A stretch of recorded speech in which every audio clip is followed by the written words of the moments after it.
2ஆம் அதிகாரம் எடுங்க, 10 வாசிங்க. பின்பு அவர் என்னை நோக்கி, இந்த புஸ்தகத்தில் உள்ள தீர்க்க தரிசன வசனங்களை முத்திரை போட வேண்டாம், காலம் சமீபமாய் இருக்கிறது. ஹல்லேலூயா. பாருங்க, இந்த ஜீவ புஸ்தகத்தில் பெயர் எழுதப்பட்டிருக்கிற பிள்ளைகள் மாத்திரம் தான் நித்திய ராஜ்யத்திற்கு வர முடியும். உங்களுடைய பெயர் ஜீவ புஸ்தகத்தில் பெயர் எழுதப்பட்டிருக்கா, இவர்கள் மாத்திரம் தான் எங்க வராங்களாம், நித்திய ராஜ்யத்திற்கு வர முடியும். ஹல்லேலூயா. ஞாபக புஸ்தகம் ஒரு புஸ்தகம் இருக்கு, அதை மறந்துடாதீங்க. நீங்க என்ன காரியத்தை செய்யறீங்களோ ஒவ்வொரு காரியங்களையும் என் தேவனாகிய கர்த்தருடைய கண்கள் மனுபுத்திரன் மீது எப்படி இருக்குதான், நோக்கமா இருக்கு. நீங்க மனுஷர் பார்க்கிற பார்வையின் பிரகாரமாய் நீங்க அநேக காரியத்தை செய்ய மறந்திருந்தாலும் அந்தரங்கத்தில் செய்கிற காரியங்கள், உள்ளத்திரயங்களை ஆராய்ந்து அறிந்திருக்கிற என் தேவனாகிய கர்த்தர் உன் இருதயங்களை சீர்தூக்கி பார்ப்பதற்கு வல்லமையுள்ள தேவனாய் இருக்கிறாரா. ஹல்லேலூயா. உன் உள்ள எப்படி இருக்கு இப்ப கேட்டேன் தெரியுமா? புறஜாதிகளுக்கு செய்கிற அநியாயத்தை குறித்து நியாயத்தில் கர்த்தர் கொண்டு வருவார். அவருக்கு மறைவானது ஒன்றும் இல்லை. அதனால்தான் துணிகரமாய் கூட பாருங்க, அக்கம் பக்கம் இருக்கிறவங்களோ மற்றவர்களோ ஏதாவது ஒரு காரியத்தை செய்து விட்டாங்கன்னா நம்ம என்ன பண்ணிடக்கூடாதான், துணிகரமா அவர்களுக்காக விரோதமா நம்ம ஒரு காரியத்தை செய்யக்கூடாது. காரணம் என்னன்னா, அவங்க நீதியாய் ஒரு காரியத்தை செஞ்சிருப்பாங்க. நீதி உள்ள நியாயாதிபதியை தான் கர்த்தரை நம்ம ஆராதிக்கிறோம். நாம் அநியாயத்துக்கு என்ன பண்ணக்கூடாது, ஒரு நாளும் தலை சாய்க்கவே கூடாது.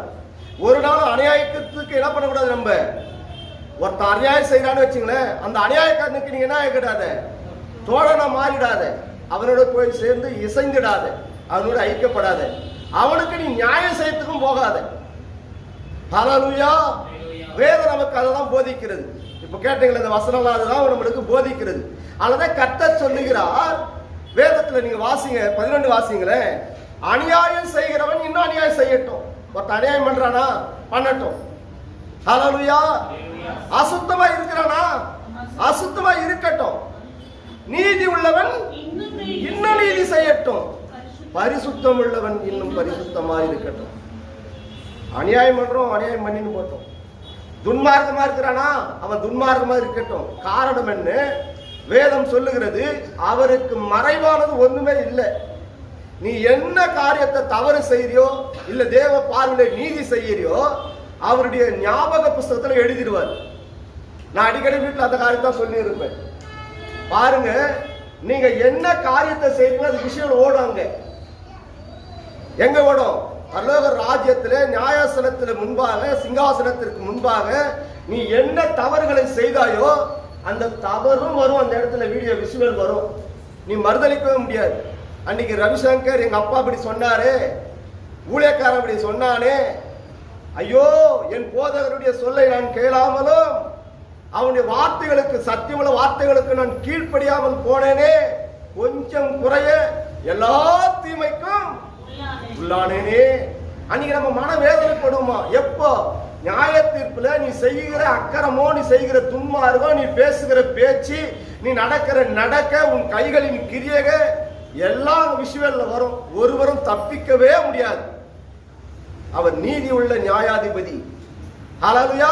அதனால கர்த்தர் சொல்லுகிறார், நீ அநியாயம் செய்யா செய், அக்கிரமமா நடக்கிறியா நட, துன்மார்க்க வழிகளில் நடக்கிறியா நட, தேவனுக்கு பிரியமில்லாத வார்த்தைகளை பேசுறியா பேசு, அவனவன் கிரியைகளுக்கு தக்க பலன் இதோ சீக்கிரமாய் வருகிறேன், அவனவனுடைய கிரியைகளின்படியே அவனவனுக்கு நான் அளிக்கும் பலன் என் உடனே வருகிறது. அவரோட கூட வரும். ஹல்லேலூயா. அப்ப நம்ம எப்படி இருக்கணுமா? ஜாக்கிரதை உள்ளவர்களாய் இருக்கணும். நீதியை நியாயமாய் விசாரிக்கிற தேவன், அந்த நியாயாதிபதியினுடைய நீதியை தான் நீங்கள் பின்பற்றி வரும்படியாய் என் தேவனாகிய கர்த்தர் சொல்லுகிறார். மற்ற உன் தாய் தகப்பனும் வழியில் நீ நடவாமல், உன்னுடைய தாய் தகப்ப என்ன வழியில நடந்தாங்களோ அதே வழியில நீ நடக்காத. அவருடைய கற்பனை கட்டளைகளை கைகொண்டு நடந்தால் மாத்திரம்தான் உனக்கு நித்திய ஜீவன், உனக்கு நித்திய ராஜ்யம், உனக்கு நித்திய ஆசீர்வாதம். நான் ஒரு சில குடும்பங்களை குறித்து நாங்கள் பேச சொல்ல, நான் சில காரியங்களை சொல்ல இதை தான் சொல்லுவேன். ஏன் அவனுடைய வாழ்க்கையில ஆசீர்வாதம் இல்லை? ஏன் அவனுடைய வாழ்க்கையில இன்னும் தரித்திரம் நீங்களே, கஷ்டம் நீங்களே, கண்ணீர் நீங்களே, வியாகுலம் நீங்களே, சஞ்சலங்கள் நீங்களே, ஒவ்வொரு நாளும் அவங்க வீடுகளில் பார்த்தீங்கன்னா உபத்திரமும் கண்ணீரும் வியாகுலமும் சஞ்சலமும் ஆளுக செய்கிறது. அவங்க தாய் தகப்ப என்ன வழியில் நடந்தாங்களோ அதே வழியில் தம் பிள்ளைகள் நடக்கும் போது அவர்களை விட்டு பாவமும் சாபமும் ஒரு நாள் நீங்கவே நீங்காது. 7 தலைமுறை, ஒரு தலைமுறை 7 தலைமுறை வாசப்படியில பாவம் படுத்திருக்கும். யுகா யுகா காலமும் சிங்காசனத்தில் விட்டிருக்கிற அந்த பரிசுத்த ஆவியானவர் உனக்குள்ளே வர வேண்டும், உனக்குள்ளே வாசம் பண்ண வேண்டுமானால் அவருடைய கற்பனையும் கட்டளைகளையும் நியமங்களையும் நீ கைகொண்டு நடக்கணும். அவருடைய வார்த்தைக்கு நீ உண்மையா செவி கொடுத்து நடக்கணும். ஏன் சில பேருடைய பாவ சாபங்கள் நீங்கல? ஏன் சில பேருடைய வாழ்க்கையில இன்னும் ஆசீர்வதிக்கப்படல? காரணம் என்ன? அவருடைய தாய் தகப்பன் என்ன வழியில நடந்தாங்களோ அதே வழியில நீங்க நடக்கிறாங்க. அதனால தான் அவருடைய ஆசீர்வாதத்தை ஒரு நாள் பெற்றுக்கொள்ளவே முடியல. மாறுங்க. வேதம் தான் சொல்லுகிறது, நீங்க அந்நிய புறஜாதிகளுடைய பாவத்தை, அக்கிரமத்தை, துன்மார்க்கத்தை நீங்க உங்களுக்குள்ள கொண்டு வரீங்க. அதனால்தான் உங்களுடைய கிரியைகள் எப்படி இருக்கு? தேவனுக்கு பிரியமில்லாமல் இருக்கு. அக்கிரமக்காரனோட நீ போய் அக்கறை சேர்ந்தீங்கன்னா அந்த அக்கிரம துன்மார்க்க சிந்தனை உன் இருதயத்துக்குள்ள வரும். ஹல்லேலூயா. ஒரு வசனத்தை வாசிங்க. நீதிமொழிகளின் புஸ்தகம் 13ஆம் அதிகாரம் 20 வாசிங்க. ஞானிகளோட சஞ்சரிக்கிறவன் அவன் ஞானம் அடைவான், மூடருக்கு தோழராகிறவன் நாசம் அடைவான். மூடனா யார் தெரியுமா? தேவன் இல்லை என்று சொல்கிறவன் மதிகேடன், அவன் மூடன். உலகத்தார் யாரு? மூடருங்க. அதனால தேவனை அறிகிற அறிவு அவங்களுக்கு இல்லை. அந்த மூடருக்கு, அந்த துன்மார்கனுக்கு நாம போய் என்ன செய்ய கூடாது? தோழன் ஆக கூடாது. அவனுக்கு போய் நம்ம என்ன பண்ணக்கூடாது? நீதி சரிகட்டவும் போக கூடாது. அவன் என்ன பாவம் பண்றான்னு பண்ணிட்டு போட்டோம், அவன் என்ன அக்கிரமம் செய்யறான்னு செஞ்சுட்டு போயிட்டோம். நீ நன்மை செய்கிறவனா இருக்கிறியா? நன்மை செய். ஏன்? உன் கிரியைகளுக்கு தக்க பலன் உன்னோட கூட பரலோக ராஜ்யத்துக்கு வரும். அப்ப ஞானிகளோட சஞ்சரிக்கிறவனுக்கு என்ன கிடைக்குமா? ஞானம் தான் கிடைக்கும். ஞானம் யாரு? கர்த்தருக்கு பயப்படுதலே ஞானத்தின் ஆரம்பம்.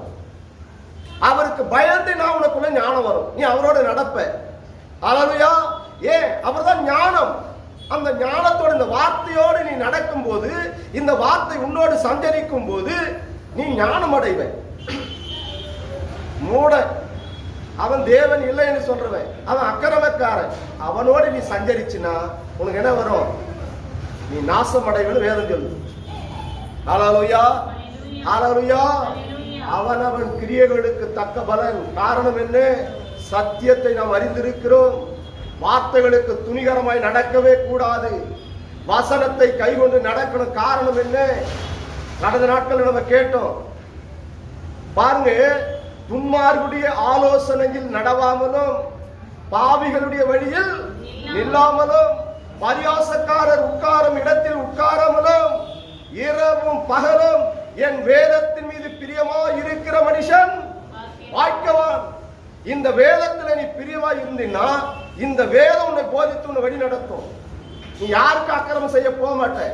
நீ யாருக்கு துன்மார்க்க வழிகளில் என்ன பண்ண மாட்ட? ஆலோசனை கொடுக்கவே மாட்ட. ஹல்லேலூயா. ஏன்? இந்த தேவ திருவசனம் உன் இருதயத்தில் இருக்கணும். இந்த தேவனுடைய திருவசனத்தில் உன் இருதயத்தில் இருக்குமானால், அதனால கர்த்தர் சொல்லுகிறார், இயேசு கிறிஸ்து சீசர்களை பார்த்து சொல்லுகிறார், நான் கடந்து போகிறேன், பரிசுத்த ஆவியானவரை உங்களிடத்திலே அனுப்புகிறேன். அவர் பாவத்தை குறித்தும் நீதியை குறித்தும் நியாய தீர்ப்பை குறித்தும் இந்த உலகத்தை கண்டித்து உணர்த்துவார். இந்த பரிசுத்த ஆவியானவர் உனக்குள்ளே வாசம் பண்ணுவாரானால், இந்த தெய்வம் உனக்குள்ளே வாசம் பண்ணுமானால், அந்த வார்த்தையான தேவன் உன் இருதயத்திற்குள் இருப்பாரானால், நீ நீதி மட்டும் தான் சொல்லுவ, நீதி மட்டும் தான் பேசுவ, நீதி மட்டும் தான் நடப்ப. எல்லாம் உனக்குள்ள அநீதி வந்துடும், உனக்குள்ள அக்கிரமம் இருக்கும், உனக்குள்ள என்ன பண்ணும்? அக்கிரம சிந்தை வந்துடும், கொள்ளாத சிந்தைகள் வந்துடும், தேவனுக்கு பிரியமில்லாத சகல பாவம் வந்துடும். காரணம் என்ன?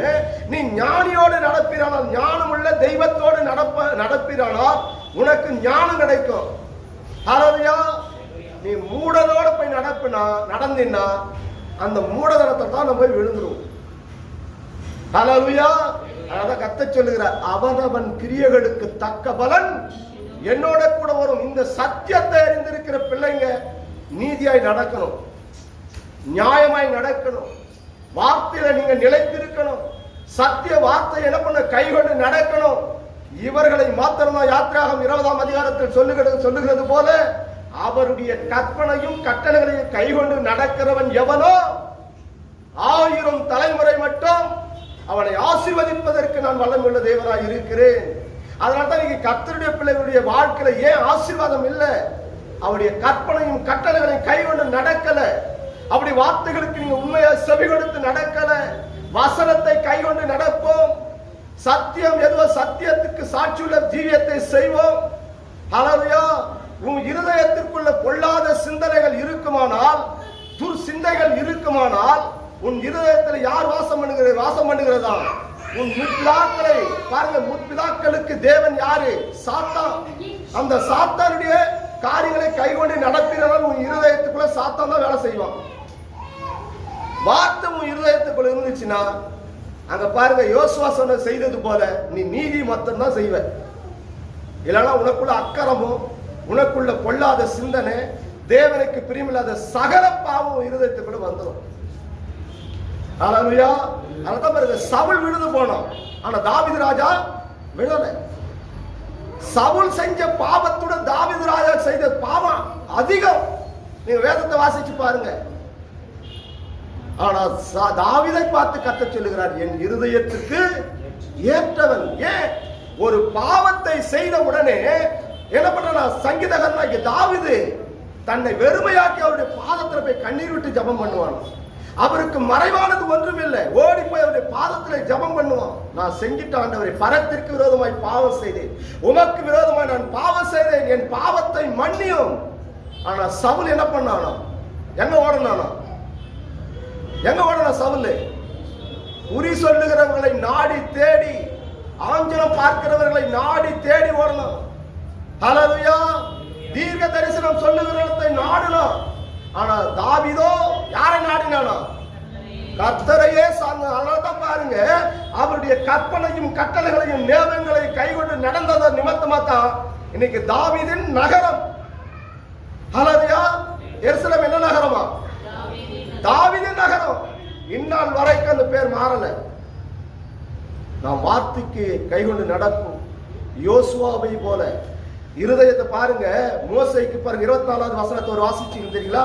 மோசேக்கு ஒரு கட்டளை கொடுக்கிறார். நீங்கள் கானான் தேசத்துக்கு கொண்டு வாங்க, இந்த இஸ்ரவேல் ஜனங்களை வாங்க, நீங்க என்னை ஆராதிக்க, என் நாமத்தை மகிமைப்படுத்த ஒரு கூட்டத்தை கொண்டு வரான்ற. கொண்டு வந்தான். அந்த கொண்டு வந்த அந்த வாக்கு தத்துவத்தை அவனாலே சுதந்திரிக்க முடியல. யோசுவா காலைப்பு மாத்திரம்தான் தேசத்துக்குள்ள கடந்து போனாங்க. உங்களை பரம கானானுக்காக அந்நிய புறஜாதி மக்களாகி உங்களை கர்த்தர் என்ன பண்ணிருக்கிறாராம்? அறிந்திருக்கிறார். நித்திய ராஜ்யத்திற்காக. காரணம் என்ன? நீங்க உண்மை உள்ளவர்கள் என்று அறிந்து நீங்க சத்திய வார்த்தைகளுக்கு கீழ்ப்படிந்து நடப்பீர்கள். புறஜாதிகளுக்கு நீங்கள் நீதியை செய்வீர்கள். காரணம் என்ன? இந்த வார்த்தைகளை கேட்டு நீங்கள் நடக்கும் போது, இந்த சத்திய திருவசனத்துக்கு நீங்கள் கீழ்ப்படிந்து நடக்கும் போது அவர் ஆசீர்வதிப்பதற்கு வல்லமை உள்ள தேவனாக இருக்கிறார். அந்த தெய்வத்தை தான் நீங்க ஆராதிக்கிறீங்க. ஹல்லேலூயா. அங்க மோசேக்கு சொன்ன கற்பனையும் கட்டளைகள் என்ன? வார்த்தைக்கு கீழ்ப்படிந்து நடக்க சொல்லு. நடந்தாங்க. 2 பேர் மாத்திரம்தான்.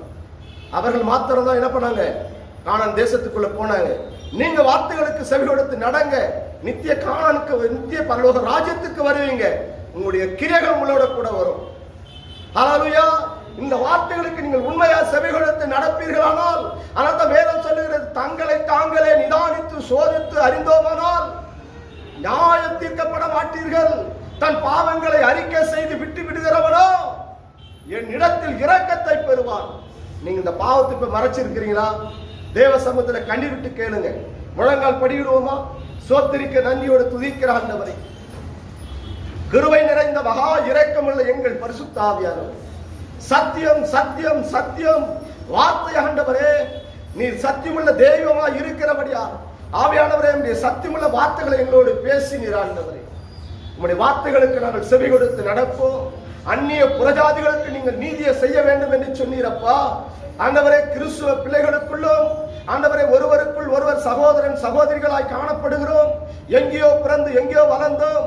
என் தகப்பனே உம்முடைய நாமத்தை நாங்கள் மகிமைப்படுத்துகிறோம்.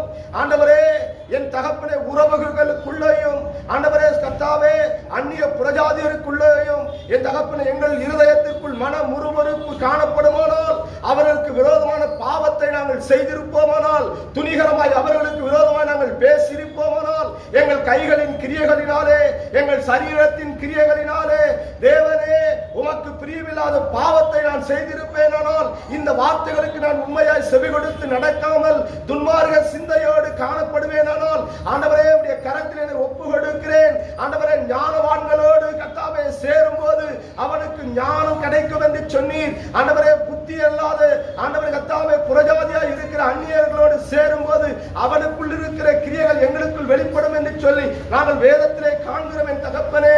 ஆனாலும் வேதம் சொல்லுகிறது, அவனவன் கிரியைகளுக்கு தக்க பலன் என்னோட கூட வரும். அக்கிரமம் செய்கிறாயா செய், துன்மார்க்க வழிகளிலே நடக்கிறாயா நட, பரிசுத்தம் இல்லாமல் இருக்கிறாயா இரு.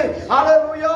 அவனவன் கிரியைகளுக்கு தக்க பலன் என்னோட கூட வரும் என்று சொன்னீரே. அது ஜீவ புஸ்தகத்தில் கர்த்தாவே யார் யாரெல்லாம் பெயர் எழுதியிருக்கிறீரோ அவர்கள் நித்திய ராஜ்யத்திற்கு கொண்டு வரும்போது நியாய புஸ்தகத்தில் எழுதப்பட்டிருக்கிற ஆண்டவரே கர்த்தாவே அந்த நியாயாதிபதியாக என் தேவனாகிய கர்த்தாவே ஒவ்வொரு பிள்ளைகள் செய்கிற கிரியைகளை ஆண்டவரே கர்த்தாவே ஞாபக புஸ்தகத்தில் எழுதி வைத்திருக்கிறேன் என்று சொன்னீரே. அவர்களுடைய கிரியைகளுக்கு தக்க பலன் ஆண்டவரை கொடுப்பேன் என்று சொன்னீர். இந்த வாக்கு தத்துவம் ஒருபோதும் ஆண்டவரே இயேசுப்பா பொய்யல்ல ஆண்டவரே, உண்மை என்பதை நாங்கள் விசுவாசிக்கிறோம். உண்மையாய் இந்த வார்த்தைக்கு செவி கொடுத்து நடக்க தேவ கிருபையை தாரும். எங்களை பலப்படுத்தும் ஆசீர்வதி. உள்ளத்தின் ஆழத்திலிருந்து மனதார கர்த்தாவே தன் பாவங்களை அறிக்கை செய்து இனி ஆண்டவரே உமக்கு கர்த்தாவே பிரியமாய் நான் இயேசுப்பா நடப்பேன். ஆண்டவரே துன்மார்க்க சிந்தை என் இருதயத்தில் இல்லை. என் இருதயத்தில் காணப்படுகிற கவடு, என் இருதயத்தில் காணப்படுகிற அக்கிரமம், என் இருதயத்தில் காணப்படுகிற துன்மார்க்க சிந்தை ஆண்டவரே சுத்த இருதயத்தை என்னில் சிருஷ்டியும், நிலைவரமான ஆவி என் இருதயத்தில் ஊற்றும். ஆண்டவரே ஈசோப்பிலே என்னை சுத்திகரியும். ஆண்டவரே உடைய பரிசுத்த ரத்தத்தினால் என்னை கழுவும் என்று சொல்லி ஆண்டவரே ஒவ்வொரு பிள்ளைகளுடைய கரத்தில் ஒப்பு கொடுக்கிறோம். உடைய ரத்தத்தினாலே கழுவும். உடைய பரிசுத்த உள்ள ரத்தம் சகல பாவங்களிலிருந்து கழுவி பரிசுத்தப்படுத்தும் என்று சொன்னீர். கரத்திலே தாழ்த்துகிறோம், அர்ப்பணித்து உள்ளத்தின் ஆழத்திலிருந்து என் தகப்பனே பரத்திற்கு விரோதமாய் நான் பாவம் செய்தேன். ஆண்டவரே இஸ்ரவேல் பிள்ளைகளுடைய கர்த்தாவே பிள்ளைகளுக்கு விரோதமாய் நான் பாவம் செய்தேன். அந்நிய புறஜாதி பிள்ளைகளுக்கு விரோதமாய் நான் பாவம் செய்தேன். ஆண்டவரே இனி யாரை நான் நியாயம் தீர்க்க மாட்டேன். ஆண்டவரே உண்மையாய் கர்த்தருடைய வார்த்தைக்கு கீழ்ப்படிந்து நடப்பேன் என்று சொல்லி தன் இருதயத்தில் தன் பாவங்களை அறிக்கை செய்து விட்டு விடுகிற ஒவ்வொரு பிள்ளைகளுக்கு இயேசுப்பா நீர் இரக்கத்தை பாராட்டினதற்காக நன்றி. பலப்படுத்தும் ஆசீர்வதி. இயேசுவின் நாமத்தில் ஜெபிக்கிறோம். ஜீவனும் பலனும் உள்ள எங்கள் நல்ல தகப்பனே, ஆமென். ஹல்லேலூயா.